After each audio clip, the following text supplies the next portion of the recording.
Fort Braddock was the kind of place where tradition lingered in the air, like gunpowder unmistakable, stubborn, and not easily wiped away. The base had a long history of producing hardened warriors, iron-fisted leaders, and ghosts who never left the field, even after the wars were over. It was the kind of place where orders weren't questioned, and power flowed downward like a steel chain. But then Captain Alina Torres showed up, and something in that chain began to rattle. She wasn't the tallest officer. She didn't have a loud voice or flashy medals. What she did have was presence. The kind that made even seasoned sergeants straighten up when she entered the room, not out of fear, but out of respect. She didn't need to yell. She didn't need to posture. She led through clarity, precision, and something else. Something harder to describe. Maybe it was her eyes. They were sharp, but tired not from sleep, but from experience. She was only 32, but already a seasoned tactical commander. A combat tour in Iraq, 2 more in Afghanistan. Commendations for field leadership, a Purple Heart for a wound she never talked about, and more lives saved than she could count. She never bragged, never reminded people what she'd been through. That wasn't her style. Raised in a military family from San Antonio, Alina had learned early that discipline was survival. Her father, a retired Marine drill instructor, never tolerated excuses. Do the job or don't put on the boots, he used to say. Her mother, a school teacher, taught her something equally vital: how to speak with steel in her voice without raising it an inch. She joined the army, not because she was chasing legacy, but because she wanted to earn something no one could give her. She trained harder than anyone, stayed later than anyone, and absorbed everything: tactics, theory, survival, chain of command strategy, and combat ethics. She had no patience for laziness, and even less for injustice. By the time she arrived at Fort Braddock, she had already earned the quiet admiration of those who valued competence over charisma. But admiration didn't shield her from what was coming. Colonel Everett Briggs had been running Fort Braddock like his personal kingdom for 6 years. Decorated from the Gulf War, he was a man who believed in tradition, punishment, and control. On paper, he was respected. In person, he was feared. He called it command presence. Others just called it bullying. He was in his late 50s, with sharp, calculating eyes and a permanent scowl carved into his jawline. His boots never had dust on them, even in a desert windstorm. Every soldier knew his wrath. Some had been reassigned because of it. Others simply buried their complaints deep enough to forget. When Alina met him for the first time during officer orientation, he had barely glanced at her. Another soft promotion, he muttered under his breath, just loud enough for her to hear. She didn't flinch. She didn't reply. She just locked eyes with him for a second longer than necessary. That's when the tension began, wordless, slow burning, but undeniable. At first, it came in subtle jabs. During officer briefings, he'd cut her off mid-sentence with snide remarks. Like, that's a civilian solution, not a soldier's answer. When she submitted detailed training reports, he'd mark them up in red pen with notes like, overthinking again. Stick to basics. He questioned her unit's maneuvers, then reissued the same orders under his name the next day. It wasn't criticism, it was erosion. Designed to wear her down. Designed to remind her of where she stood. Alina endured it all with quiet grit. Not because she was weak, but because she knew how the game was played. She wasn't new. She'd seen what happened to good soldiers who spoke up too early, or too loud. The army had rules, but it also had shadows. And in those shadows, people like Briggs thrived. Still, she kept her unit sharp. Under her command, they performed cleaner drills, better field simulations, and tighter logistics. Her soldiers respected her, even if they didn't dare say it. Out loud around command staff. Then came the whispers. Low murmurs in the barracks. Stories from female officers who rotated out of Fort Braddock with little explanation. Reports of uncomfortable encounters. Inappropriate comments. Unwelcome proximity. None of it stuck. Briggs had friends in the right places. He had a reputation that reached far beyond the fences of Fort Braddock. But Alina paid attention. One evening, after a grueling 10-hour training session, she returned to her quarters to find a note slid under her door. "Be careful. He's watching you closer than the others." No signature. Just that. Her skin went cold. 2 weeks later, it happened. She'd just finished reviewing a logistics map. In the ops room when Briggs entered, alone. He shut the door behind him. "Captain," he said, his voice low and dismissive, "you've got a bad habit of making the men uncomfortable." She didn't respond. "You think discipline makes you respected," he continued, stepping closer. "It doesn't. It just makes you uptight." Her shoulders straightened. "With respect, sir, I'm here to lead soldiers, not make them comfortable." His eyes narrowed. "You're bold, Captain. Bold for a woman." Her blood froze. But she didn't show it. "I take that as a compliment," she said. He moved even closer. Close enough that his breath warmed her face. She didn't back down. She didn't raise her voice. She looked him dead in the eye and said, "Permission to leave, sir." There was a long pause. His smirk faded. Something in her stare pierced through the rank. The ego, the power. He stepped back, slowly. Wordlessly, she walked out without waiting for dismissal. Outside the room, the wind had picked up. It rattled the flag overhead. The same one they all saluted every morning. But something was different. Now, something was about to break, and it wasn't her. Asterisk. Alina Torres walked back to her barracks that night with her fists clenched so tightly that her palms ached. Not from fear, but restraint. She had been in fire bases where mortar fell like rain, but nothing crawled under her skin like that encounter. With Colonel Briggs, his words echoed in her ears, bold for a woman, as if rank gave him the right to corner her like prey, as if discipline and decorum were weaknesses. She paced for hours before finally forcing herself into bed. Her boots still on. By sunrise, the base had returned to its routine. Marching orders, sand in every crevice, steel clinking on rifle barrels.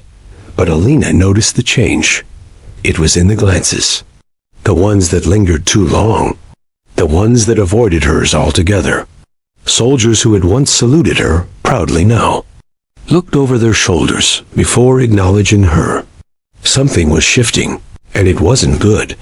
Briggs hadn't made a formal move yet, but the message was clear. She had drawn a line. He hadn't forgotten, and he sure as hell wouldn't forgive. During that week's officer briefing, the tension became more visible. Alina gave her usual situation report, thorough and crisp.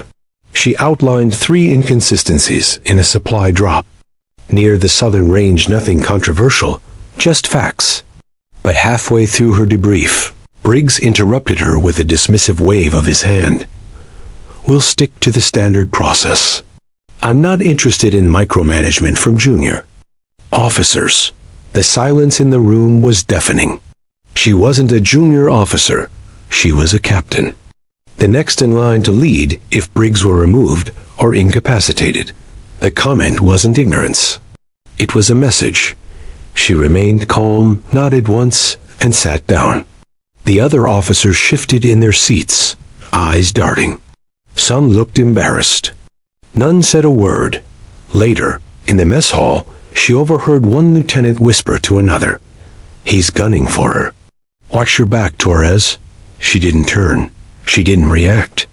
But inside, she filed it away like a mission objective. Target is escalating. Maintain position. Do not retreat. 2 days later, Briggs ordered a surprise physical stress test. Mile runs, push-ups, sandbag drills in full gear, under the noon sun. specifically targeting Alina's unit. She knew the game. He wanted her squad broken down, exhausted, outperformed by others. A public failure he could use against her. But if Briggs had underestimated anything, it was that her team wasn't just trained, they were loyal. Her soldiers admired her because she trained with them, bled with them, and never once demanded respect. She earned it. That afternoon, as they lined up in formation, Alina took her position beside them. Helmet on, rifle in hand, not above them. With them, one private, a wiry 19-year-old from Detroit named Morales, whispered, "You don't have to run with us, Mom." She gave him a sharp look. "You're not running without me." They finished the circuit first. Every last one of them. Briggs watched from the tower above the field. Lips tight, clipboard clutched in his hands like he wanted to snap it in half. That night, an anonymous note appeared in Alina's locker. "Careful. He's losing face. That's when he gets dangerous, no name. No handwriting she could identify. Just confirmation of what she already knew. By the end of the week, Briggs had shifted strategy. Instead of overt displays of power, he started eroding her authority in subtle, systemic ways. Supply requisitions from her unit were mysteriously delayed. 2 training simulations were cancelled without notice. Her requested promotions for 2 corporals were denied with no justification. And worst of all, Briggs started speaking directly to her squad members, bypassing her completely. To the outside world, these were bureaucratic hiccups. Internally, they were precision strikes. One evening, as she sat alone in the motor pool reviewing maintenance reports, Staff Sergeant Reeves approached. He was one of her most trusted non-coms, a quiet mountain of a man with 15 years under his belt and eyes that missed nothing. He stood silently for a moment, then said, "We know what he's doing." Alina looked up. "We talk, Captain. We see. We're behind you." Her voice was low. "That's not always enough." Reeves shook his head. "He's not just poking the bear. He's about to punch it." She nodded. "Then let's be ready. When he does." It wasn't fear she felt anymore. It was clarity. She had spent her career mastering strategy, tactics, and self-control. She had always believed discipline was the highest strength. But some situations didn't call for silence. Some called for standing so firm that even giants had to step around you or fall trying. That moment came faster than expected. 3 days later, during a public drill exercise in front of 282 soldiers, Colonel Briggs staged a confrontation. Alina had issued a perfectly standard command to reposition half the unit during a live maneuver. But Briggs, standing off to the side, shouted across the field, calling her out. "Captain Torres, who gave you authority to override my formation?" Her voice remained steady. "Per field protocol. I observed a vulnerability in the left flank and took initiative to..." He cut her off, striding forward in front of the entire division. "That's not your call to make." Soldiers turned, eyebrows raised, eyes widened. Something electric crackled in the air. Alina stood her ground. "Sir, I acted in accordance with standard. Don't lecture me on standards." He roared, and that's when he did it. He stepped into her space, closer than protocol allowed, his face inches from hers. His hand raised, not fast, not yet striking, but rising. Every breath on that field held still. It was the moment she'd known would come, and she was ready. The air hung heavy, still, as if the base itself knew something was about to erupt. A row of clouds passed overhead, darkening the sun just enough to cast long shadows across the dusty drill yard. 282 soldiers stood frozen. In formation, their eyes locked on the 2 figures at the center of the storm: Colonel Everett Briggs, crimson-faced with fury, and Captain Alina Torres, composed but coiled like a spring, standing tall in front of her unit. Briggs' hand was still in the air, not yet descended, but unmistakably raised. That gesture alone defied Army protocol. It was a threat, a warning, and a declaration of power. But more than that, it was a mistake. Alina had trained her entire life to recognize danger. Not just on the battlefield, but in moments like this. Power warped into violence. She didn't move yet. She wanted every soldier there to witness the truth of the moment. She hadn't escalated. He had. Briggs leaned closer, his lips curling in a sneer. You think you can embarrass me in front of my men, Captain? They're not your men, she thought. Aloud, she replied evenly, I followed field protocol, sir. You taught it yourself in last month's briefing. That should have been the end of it. But Briggs didn't want logic. He wanted obedience. He wanted fear. And Alina Torres had none to give. I'll teach you something else right now. He hissed. His hand moved downward. He didn't slap. He struck palm flat, aiming for her face with the kind of force that leaves both physical and psychological marks. But he never made it. The second his shoulder twitched forward, her training kicked. And like a firestorm. Years of Krav Maga, hand-to-hand defense, close-quarters combat drills, all compressed into a single explosive second. Her left hand shot up, intercepting his wrist mid-air. She pivoted, pulled, and stepped through with a practiced fluid motion. It reversed his force against him. Crack. The sound echoed across the parade grounds, like a gunshot. Every soldier in formation flinched, some out of shock, others from instinct. Briggs dropped to one knee, his mouth agape, breath stolen by pain. His right arm dangled, bent at an unnatural angle. His face turned ashen. Alina released her grip immediately, her body still tight with control. She didn't breathe heavy. She didn't blink. She simply stood over him, her voice even but icy. You will never raise your hand to me again, Colonel. Gasps rippled through the ranks. No one moved. No one spoke. Some looked at each other in disbelief. Others stared at Alina with something close to reverence. A medic sprinted forward from the edge of the yard, already radioing for backup. Briggs didn't speak, couldn't, maybe. His lips quivered, eyes wide, still processing the shock of pain and humiliation. Alina turned slowly, scanning the formation, making eye contact with her soldiers. Her voice, when she spoke, was firm enough to carry across the field. Back to attention. Formation remains intact. They obeyed not because of rank, but because something greater had just unfolded before them. Respect was no longer commanded. It had been earned, burned into the dirt beneath their boots. From the second-story observation tower, Major Glassman and a cluster of junior officers watched the scene with wide eyes and slack jaws. No one had expected this. Not even those who had long suspected Briggs' behavior would one day explode. But no one had expected her to be the one who detonated the silence. Within minutes, the drill was officially suspended. Soldiers were dismissed back to their barracks, though few moved quickly. The energy on base had shifted. Rumors spread like wildfire, faster than any radio transmission could keep up with. Did she really break his arm? He tried to hit her. She didn't even flinch. She stood there like a damn statue. About time someone stood up to him.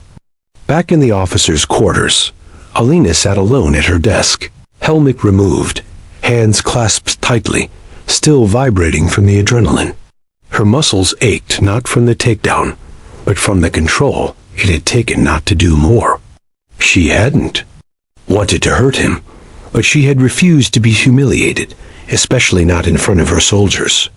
Not again. A sharp knock rattled the door. She opened it to find Staff Sergeant Reeves.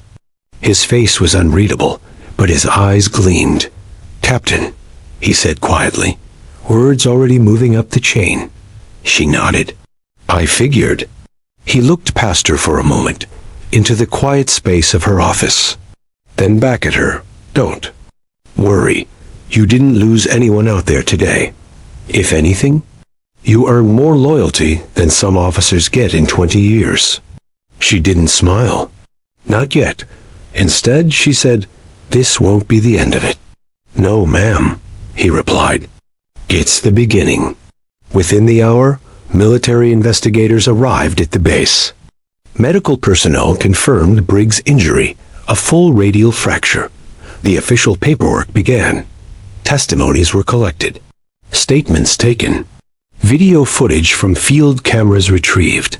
But even before the inquiry had formally begun, something far more significant had taken root. The soldiers of Fort Braddock had witnessed something they'd never forget. Not a brawl, not a rebellion, but a woman standing unshakable in the face of abuse, prepared to absorb whatever consequence might follow. And quietly, around the base, whispers turned into voices. She stood her ground. She showed us how. She snapped more than his arm. She snapped the silence. Word traveled faster than official reports ever could. Long before the investigators submitted their first formal memo, Fort Braddock had already changed. The colonel's scream, cut off abruptly by the snap of bone, had rung through every corner of the drill yard, and in its wake came silence. Heavy, unblinking, breathless silence, but the kind of silence that doesn't come from fear, the kind that comes from realization, not the kind that comes before everything changes. Colonel Briggs was carried away on a stretcher 30 minutes later, his arm secured and immobilized, his ego far less stable. He didn't look at anyone, not his soldiers, not the medics, not even the general who rushed in after the commotion. The once imposing man who strode across the grounds like a warlord now lay vulnerable, his mouth tight, his pride shattered. And Alina Torres? She didn't hide. She didn't run. She stood in place while the field cleared around her, shoulders squared, boots grounded, the same way she'd stood in combat zones. This wasn't about rage. It had never been about revenge. It had been about a line that, once crossed, demanded action. As protocol dictated, she was ordered to report immediately to the administrative wing. The investigating officer, a rigid colonel from the Pentagon, named Felix Meyer, sat behind a metal desk in a sterile office where time seemed to freeze. He had the footage already playing on loop drone cam, helmet footage, a base surveillance angle, each one replaying the same 2-second takedown from different angles. When Alina stepped into the room, Meyer paused the video. His eyes met hers. "Have a seat, Captain." She did. He leaned forward, tapping a pen on the table. "Colonel Briggs's arm is broken. You fractured the radius. He says you attacked him in front of the entire battalion." Alina didn't blink. He raised his hand too. "Strike me." Meyer nodded. "So I see. The footage confirms that. But still you acted physically against a superior officer. That's a serious matter." Her voice was even. "He attempted to strike me. That's also a serious matter." He let that hang for a moment. Then he leaned back. "Why didn't you de-escalate?" "I did," she said calmly. "By stopping the assault before it landed, with minimum force." He stared at her. She stared back. The truth between them was a wall neither could step around. He tapped the video file again, sighing. "There are going to be hearings, formal ones. But you know what's odd, Captain? Since the incident, my inbox is filled with statements from your fellow officers. Some short, some detailed. But they all mention the same thing, Colonel Briggs's history." She said nothing. "I thought this might be an isolated incident. That's what the file suggested. But it turns out it's not." Again, she remained silent. "Do you know what else they say?" He asked. She waited. "They say you didn't act out of impulse. You acted with control. They say you're a good officer, a better leader than most. And that if it had been anyone else standing in front of Briggs that day, there would have been blood." She looked him dead in the eyes. There almost was. Colonel Meyer didn't press further. He handed her a temporary suspension order and escorted her out. No handcuffs, no shouting, no shaming. Outside, soldiers stood in scattered groups. Some paused in conversation as she passed. Others watched silently. Not out of judgment, but something different. Recognition, respect. Sergeant Reeves waited at the edge of the walkway, arms folded. As she approached, he fell in step beside her. "They taking you off the line?" he asked. She nodded. "Until they decide if stopping an assault on an officer is still punishable." He exhaled through his nose. "This place has needed a reckoning for a long time." She didn't answer. She didn't need to. At the far edge of the training field, a group of young privates stood whispering. One of them, Morales, watched her with wide eyes, not afraid, not scandalized. Inspired. She looked away. This wasn't about legacy. She hadn't acted for applause, but it was too late now. She had lit a fire, and people were warming their hands by it. That night, her barracks door stayed closed. She didn't eat dinner. She didn't scroll through the base intranet or read the Army Code of Conduct. She sat on the edge of her bunk, boots still on, and stared at her hands. Not shaking, not sorry, just quiet. In the morning, she would wake up in a new version of Fort Braddock, one where everyone remembered what they'd seen. A colonel crossing the line and a captain refusing to bow. Outside her door, taped up without a signature, was a hand-drawn sketch, just pencil on paper. It showed a soldier, standing tall, while a shadow loomed behind her, its hand raised. The soldier didn't flinch. She didn't look back, and across the top, scrawled in rough block letters, "Strength isn't loud. It just doesn't move." By the next morning, Fort Braddock was a battlefield of whispers. The physical confrontation between Colonel Briggs and Captain Alina Torres had ignited more than just scandal. It had exposed a long simmering wound in the command structure. The phrase, "she snapped his arm," was on every tongue, but underneath it, a different conversation had begun.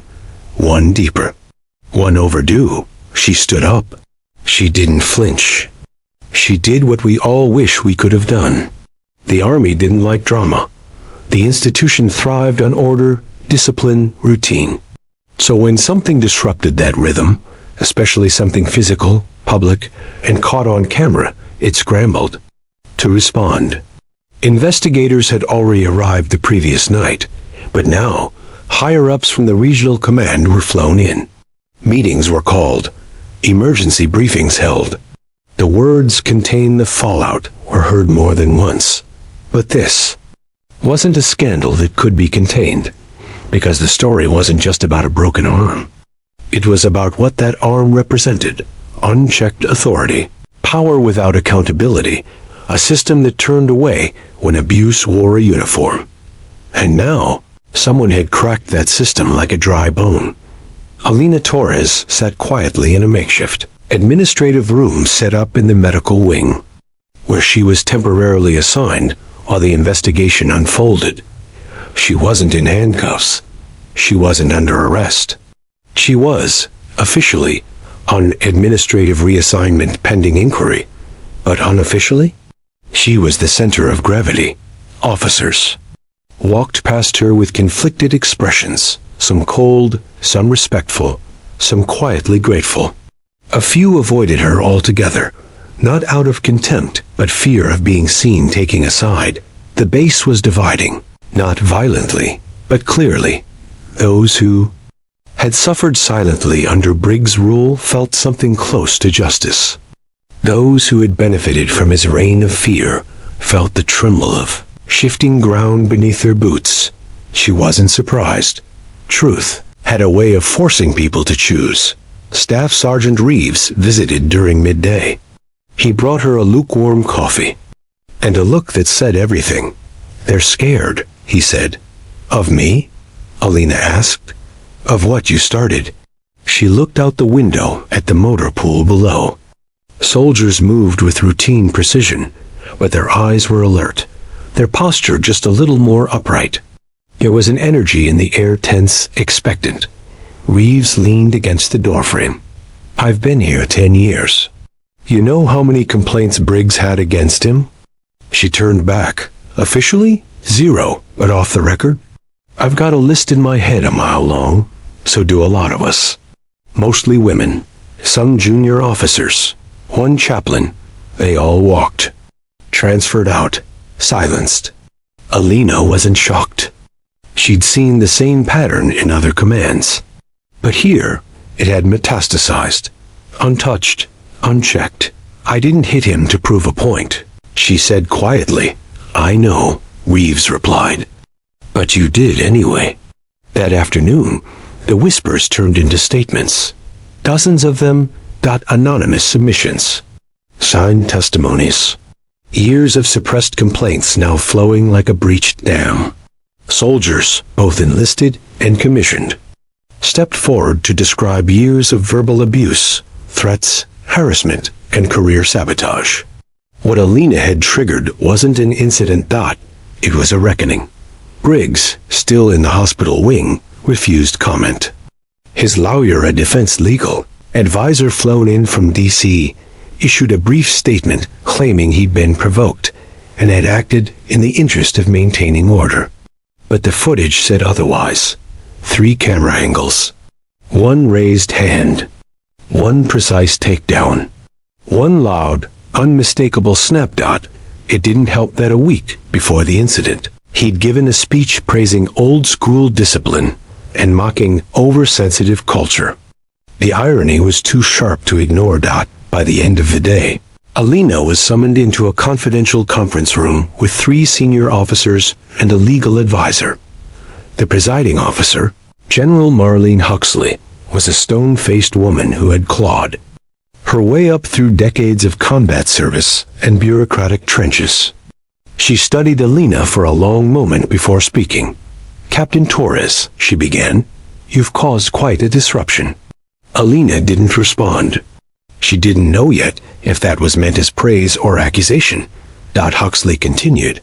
"The footage is clear. The testimonies are damning for Colonel Briggs. However, your conduct still breaks protocol. Striking a superior, regardless of context, puts us in a difficult position." "I didn't strike him," Alina said, voice calm. "I defended myself, which you're entitled to," the legal advisor chimed in. "But self-defense in the Army isn't defined the same way it is on the street. Your restraint is noted. So is the proportionality of your response." There was a pause. "We're not here to punish you, Captain," Huxley finally said, "but we also cannot ignore the implications." Alina straightened her posture. "I understand. But with respect, ignoring is what let him operate like this for so long." That stopped Huxley. For a brief moment, something flickered behind the general's eyes. Memory, maybe. Understanding. She nodded once. "There will be an official inquiry," she said. "But between us, what you did has already changed this base. You should be prepared for more attention. Possibly more responsibility." Alina didn't flinch. "I didn't ask for it," she said. "No," Huxley agreed. "But sometimes leadership is about what you stand for when no one else will." As Alina left the room, a junior officer passed her in the hallway and saluted. Stiffly, not formally, but with a slight nod of respect, the salute of one soldier to another, one who had just lit the path forward. 3 days after the incident, Fort Braddock didn't feel like Fort Braddock anymore. The air was sharper. Orders were delivered more carefully. Even the cadence of drills sounded different, less like a performance, and more like soldiers reclaiming their dignity. For the first time in years, troops spoke openly during chow, not in hushed tones. Even the motor pool buzzed with subtle change. But while the surface simmered with new energy, underneath, a war was still being fought. One without bullets. One fought with paperwork, politics, and perception. Captain Alina Torres remained on administrative reassignment. Her uniform was still crisp, but her duty roster was empty.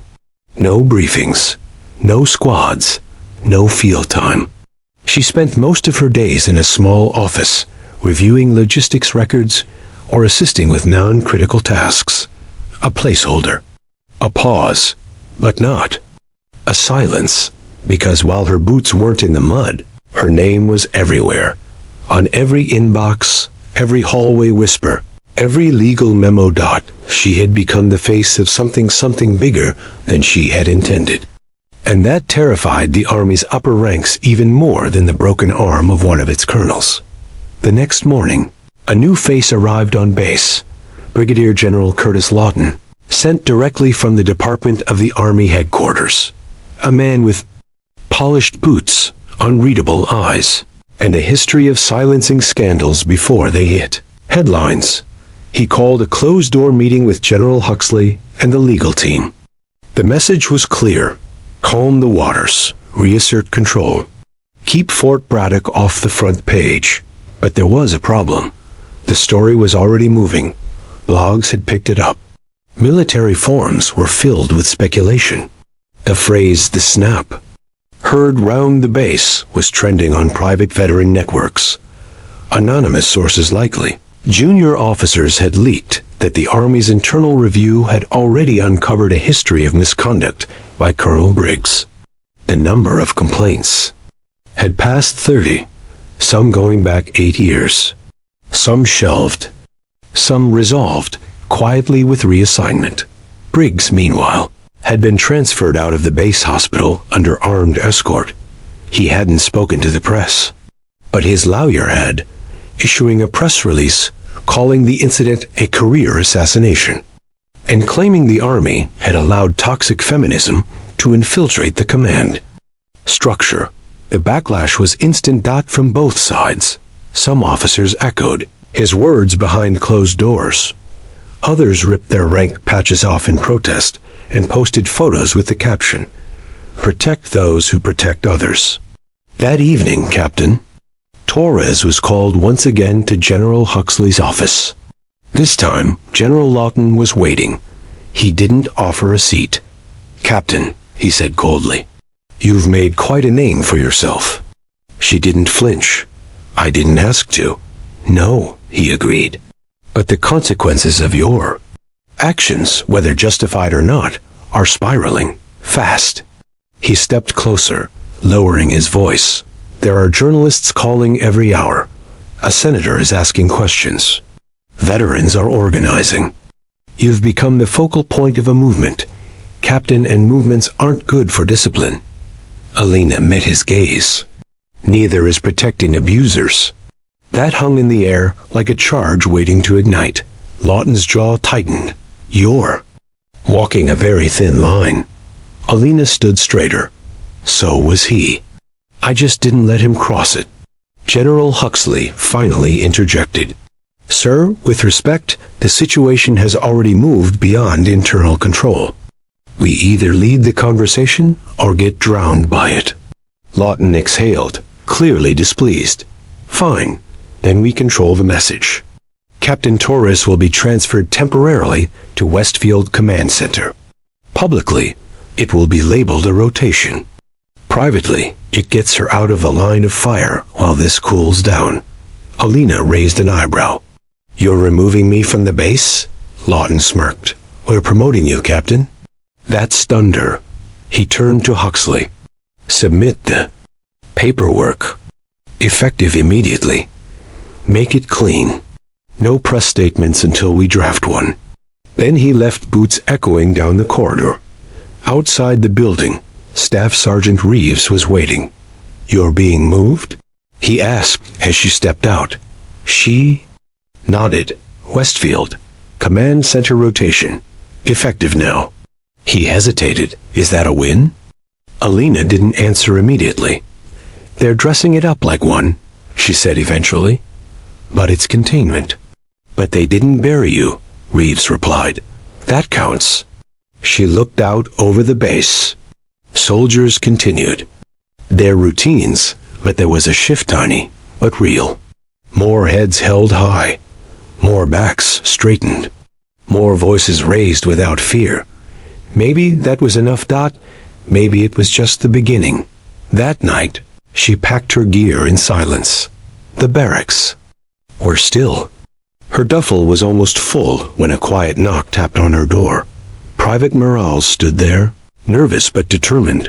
"Ma'am," she said, saluting, "I just wanted to say thank you. Not for what you did to him, but for what you showed us." Alina nodded. "Hold the line, Private." Morales's eyes welled slightly. "We will." As the door closed, Alina sat on the edge of her bed one last time. Her boots were laced. Her heart steady. In the end, she hadn't sought glory. She had just refused to look away. And in doing so, she gave others permission to do the same. Westfield Command Center sat on a low rise in Virginia's foggy countryside, a sleek, concrete complex built to monitor operations across the Eastern Division. From above, it looked sterile and quiet. Inside, it was anything but. Captain Alina Torres arrived under an official transfer order. Her new title was Strategic Operations Liaison. It sounded impressive, vague, contained, just the way higher-ups wanted it. But something unexpected happened within her. First 48 hours at Westfield. They listened to her. Not just her rank, but her voice. The officers she worked with weren't all aware of what had happened at Fort Braddock, but many had heard whispers. A few approached her in the hallway with quiet nods. One commander even thanked her in passing. "My daughters at Fort Riley," he said. "I'm glad people like you are still in uniform."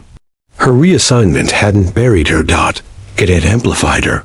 And soon, she realized it wasn't just Westfield where things were changing. Across bases Fort Hood, Fort Drum, Camp Pendleton, messages were being forwarded. Forums buzzing. Letters written. Female soldiers and male allies sharing testimonies that echoed the same pattern. Intimidation, abuse, silence. But now there was a name attached to Resistance. Torres. She had become more than a captain. She had become a symbol. 1 week into her new assignment, she was called into a meeting by Major Layla Daniels, an operations analyst known for her bluntness and battlefield promotions. "I've been authorized to put together a task force," Daniels said, sliding a file across the table. "Unofficial for now. Internal review of command climate starting with bases that reported unusual complaint suppression." Alina opened the file. Fort Braddock was the first on the list, followed by 5 more. "You're not just here to sit behind a screen," Daniels continued. "You're here because someone up there finally got the message loud and clear." Alina studied the list. She recognized 2 names, bases she'd served on early in her career. One of them was where she had first learned to keep her mouth shut. "Not this time." "I'll do it," she said. Daniels gave a half smile. "I figured." Meanwhile, Colonel Briggs's story unraveled like cheap thread. A second wave of complaints had emerged, this time from former service members. Women who had resigned, men who had been demoted, even a former sergeant major who admitted he'd been forced into retirement after defending a younger soldier against Briggs's wrath. The Military Legal Division launched a formal investigation. And when media outlets obtained heavily redacted files, the public tide turned. News anchors debated military command culture. Veterans spoke out. A retired general went on record saying, "We tell our soldiers to protect the weak, but we often fail to protect our own." Suddenly, the Army was under scrutiny from Capitol Hill. A bipartisan group of senators demanded an accountability review. And in a move that hadn't happened in over 2 decades, an active duty Colonel Briggs was referred to a public Article 32 hearing. Military justice would be served, not behind closed doors, but in full view of the nation. Back at Westfield, Alina was working 16-hour days. She was no longer isolated, she was essential. Her task force reviewed complaint trends, command responses, and discipline records across the region. Patterns emerged shockingly clear. Her team began drafting new policy recommendations, early intervention protocols, third-party reporting structures, and anonymous escalation routes bypassing local chain of command. For the first time, real change was on paper. On record. Still, the weight of her decision at Fort Braddock never left her. Sometimes she lay awake at night, boots at the foot of her bed, wondering, what if she hadn't reacted? What if she'd stayed silent, as she had before? What if she'd taken the slap, the humiliation, the threat just one more time? But then she'd remember Private Morale's voice, "We will." And she'd remember her own mother's words the night before Alana left for basic training. Don't let anyone take your name, not even behind a uniform. 10 days later, she received a letter, official Army stationery, sealed in red. You are hereby requested to testify before the Article 32 hearing in Washington, D.C., regarding events occurring on Fort Braddock under the command of Colonel Martin Griggs. Her hands didn't shake, not even once. She folded the letter neatly, tucked it into her chest pocket. When she looked up, Major Daniels was already waiting in the doorway. "You ready for what comes next?" Alina gave a quiet nod.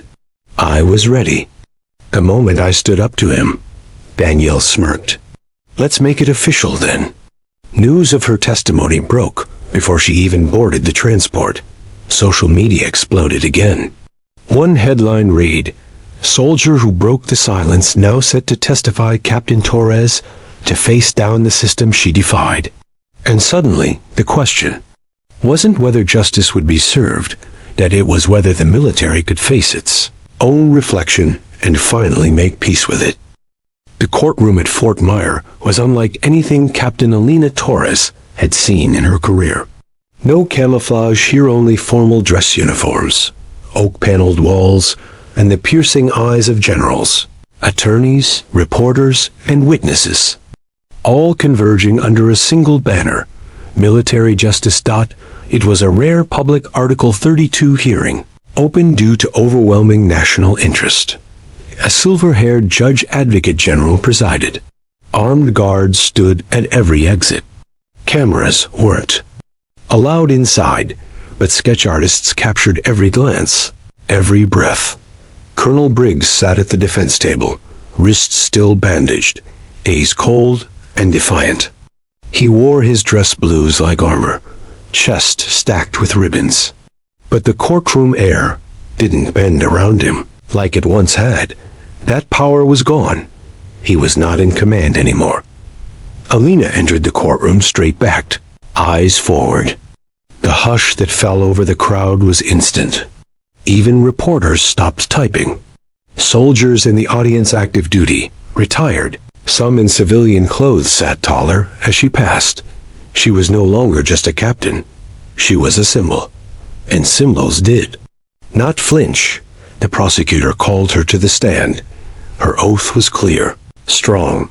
"I swear to tell the truth, the whole truth, and nothing but the truth, so help me God." She told the panel about that day. Not just the slap that never landed, but the years that led to it. The climate, the quiet threats, the women who left, the men who turned their heads, the silence that had become strategy. Colonel Briggs didn't just abuse his power. She said, voice unwavering. He modeled it, taught it, enforced it, and anyone who challenged it became the next target.